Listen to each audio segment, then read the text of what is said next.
Bonjour, 大家好, welcome back to my channel. I am Mehdi, French guy living in Taiwan since 3 years. 6 months ago I bought a car and started driving in Taiwan. And wow, there's so many things I learned. And before you ask, yeah, that happened. Tan, tan, tan, tan, tan. Yeah. Alright, quick French lesson. The driving license is called permis de conduire in French. It literally means allowed to drive. Permis de conduire. And it's kind of funny that they call it allowed to drive or permis de conduire because actually you can get denied the right of driving if you lose all your points. Because yes, in France we have points for our driving license. Wow. I know it's kind of weird for Taiwanese people to hear about that, but in France you start with 12 points.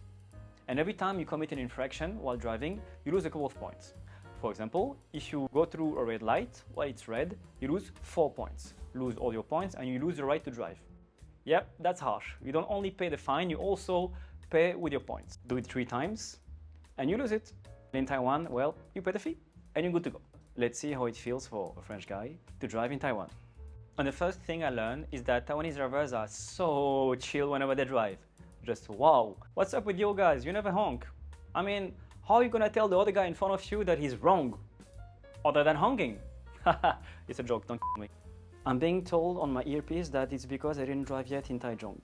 Well, we will see. To really understand how peaceful and chill it is to drive in Taiwan, you have to first drive in Europe, and more specifically in France, Paris. In Paris, well, we Parisians use the horn a lot. And I mean a lot. We like to point out every single mistake that other drivers do by honking. And I mean, how do they know if they do something wrong if I don't honk them, right? And to be honest, it kind of took me a while to get used to it. The first weeks, months, I was honking a lot. Now, it feels like I almost reached the Taiwanese zen level on the road. I shall not honk at you. But most importantly, I shall never let you insert into my lane. Which leads us to our second point. I mean, guys, come on. What's up with all these drivers that act like they're going to lose their life savings if they let you just insert into the lane? I just don't understand. I see them every day. They do their best just to stick to the car in front as close as possible. It's insane. Now that being said, not everyone is like that.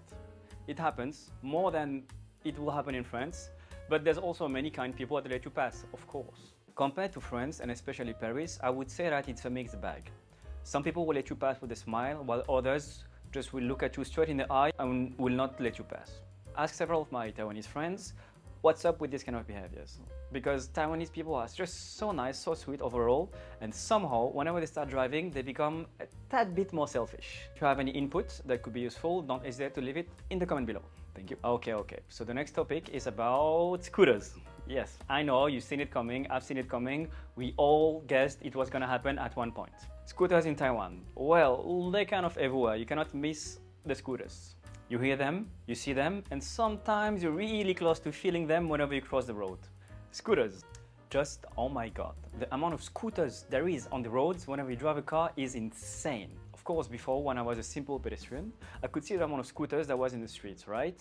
But I never realized how different my driving would be with so many scooters being around me in Taipei. See, whenever I'm at a red light, there's so many scooters surrounding me in Taipei, I kind of feel like this picture. Or this one.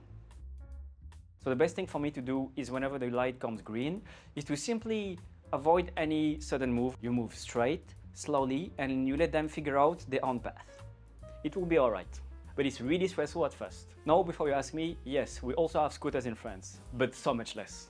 And I mean, so much less. So our scooters are kind of the same as in Taiwan. They want to squeeze in as fast as possible in every little space that the car leaves them, which can lead to some accidents and some really dangerous behaviors. The only rule that we have that is not really followed in Taiwan is that you cannot overtake by the right. And it's really sad to say, but unfortunately on my daily commute to go to work, at least once a week I see an accident involving a scooter. So guys, please, it's your life, it's your body, be careful. Okay, the next thing I'm still getting used to while driving in Taiwan are the speed limits. I know that sounds weird. Why would he get used to the speed limits? Well, in here it feels like the speed limits are only for reference for some drivers. Let me tell you why. See, in France, people will follow the speed limit most of the time, or at least drive around it. Meanwhile, in Taiwan, we have 2 clans. On my left, Auntie on her scooter, driving far below the speed limit, perhaps half of it, a third of it, going left, right, chilling on a scooter. And on my right, the blue corner, the speedsters, the guys for whom every commute is a race. And to be honest with you, I just can't find the proper middle ground yet. For example, on some roads, I feel like if I just respect the speed limit, everyone will start going from my left, from my right, way faster than me. And that's really scary. And so I almost feel forced to go over the speed limit. I don't know what you think about that, but if you have any input, write it in the comments. Another thing that is really confusing for us foreigners when we come and start driving in Taiwan is how people behave on the highways. A huge source of complaint whenever you ask a foreigner, how do you feel about driving in Taiwan on the highway? Ask them, you'll see.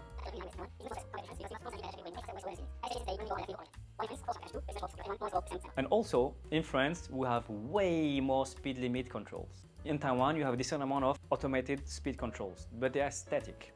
The one you have in France are of course the static ones like you have here, but also a lot of mobile ones. You will see 1 or 2 police cars just waiting on a corner or alongside the highway in order to check your speed limit. In Taiwan, I have yet to see such things. Maybe soon. However, one thing that I find extremely stressful while driving in Taiwan is how the roads are sometimes a little bit messy. By that, I mean that so many times I just end up in a position where I have no other choice but to go in one single direction. Oh, you didn't see the arrow on the ground because there was a car on it, right? Well, tough luck. Now you turn on the left. And in France, we have really few of these situations. And yeah, before you ask, of course I use a GPS. I can't stress enough how many times I got completely confused by my GPS's instructions. I just don't understand. But most of the time, whenever I end up into a single way direction, well, I look at my GPS looks back at me, and we both have a Pikachu face. On a similar topic, I also feel like in Taiwan there's much more visual pollution whenever I'm driving. By visual pollution, I mean this or that. Yes, there's so much more details on the road, on the side of the road, so much light during the night, so much advertisement on the walls, on the facades of the buildings, that it's really hard to focus on actually what's happening in front of you on the road. And for us foreigners, it's way harder to get used to these things because, well, as you can see from this picture now, in Paris, for example, we don't have as many visual information thrown at us whenever we're driving, and it makes for the driving experience much easier. The main point of difference between driving in Taiwan and in France for me was the fact that I had to get used to automatic gearbox. In France, 90% of the cars come with a manual gearbox, meaning that like you have to actually do everything yourself. And some people even go as far as to say that you're not a real driver unless you drive manual. I don't fully agree with this, of course. It's so smooth and easier to drive, so much more peaceful. Alright guys, this is the end of the video. If you enjoyed what you saw, please don't hesitate to like and subscribe. If you have any comment or suggestion, please don't hesitate to leave them below. I'll be more than happy to read and comment. Bye bye! Et merci!